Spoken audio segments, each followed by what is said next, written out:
عادل آباد سے خبر ہے، ریاستی اقلیتی کمیشن کے رکن اطہر اللہ کی قیامگاہ پر آج ایک اہم جائزہ اجلاس منعقد ہوا، جس میں ضلع اقلیتی بہبود افسر، RLC، DMW اور دیگر متعلقہ عہدیداران نے شرکت کی۔ یہ اجلاس ضلع عادل آباد کے ٹمریز تعلیمی اداروں کو درپیش مسائل کے سلسلے میں منعقد کیا گیا۔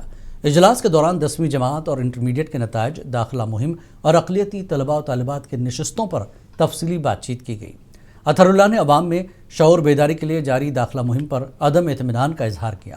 انہوں نے کہا کہ متعلقہ عہدیداران کی جانب سے کوئی مؤثر قدم نہیں اٹھایا گیا۔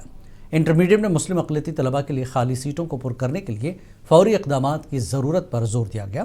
اس موقع پر آؤٹ سورسنگ کی بنیاد پر خدمات انجام دینے والے سیکیورٹی گارڈز کو بغیر کسی واضح وجہ کے برطرف کیے جانے پر بھی سوال اٹھایا گیا۔